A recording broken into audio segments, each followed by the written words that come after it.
Well, there was this man named Noah. No, tell me the one about the giant. Well, the giant, well, I've told you that one I don't know how many times now. Please, but I want to hear it again. Please, Again, please, okay, shh, shh. All right, now, there was this big, huge man named Goliath. How huge was he? Well, he was almost as tall as our house, and his spear tip, well, it weighed almost as much as a sack of potatoes. Wow, what did he look like? Now, let me finish or I'm going to turn out the lights and you can just go to sleep.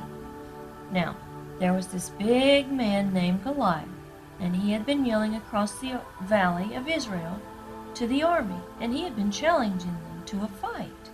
But out of all the soldiers in Israel, no one wanted to fight him. Why not? Well, they were all afraid of the giant. Even the king was afraid of the giant. But there was this one little boy named David. How old was he? Now, he was just a little older than you. And now David, he was there to see his brothers. He was bringing them some food. And while he was there, Goliath came out. And he had done that for several days. And he was there making fun of the army. And he was yelling at them and cussing them. And more than that, he made fun of God.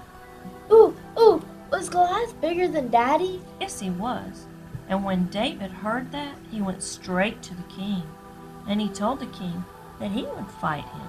Do you think David was scared? No, I don't think David was scared at all.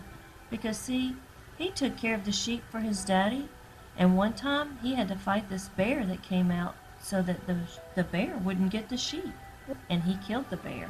Was Goliath bigger than the bear? Yes, I think he was.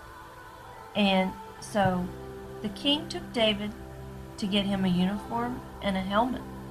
But David was so small that nothing would fit him. So armed with only the sling. What's a sling? Well, it's kind of like a slingshot. And so armed with only his slingshot, he starts walking down the valley. And as he crosses the branch, he stops. And he picks up 5 smooth stones. And he puts them in his bag. And then he continues on. And as the giant Goliath sees him, he starts laughing at him and cussing him. I heard Billy say a cuss word one time when he got mad at school. How does his mother know? I don't know. But so what did David do? Even though the entire army was afraid of Goliath, David was not.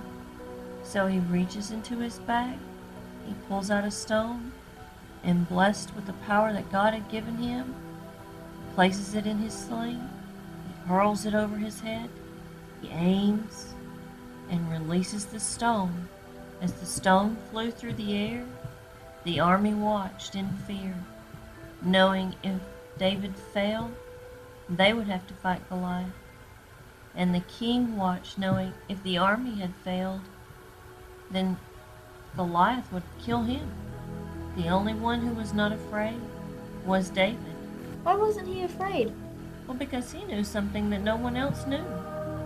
He knew something the army didn't know, that the king did not know, and more than that, he knew something Goliath did not know. What did he know? David's God was bigger than Goliath. So what happened? As the stone flew through the air, it struck the giant's head and he fell to the ground dead. Wow. So what do you think this story means to you? That no matter how big your problems may seem, or how difficult your life may seem, that there is nothing bigger than your God. Now, you get to sleep or you're going to have a real huge problem.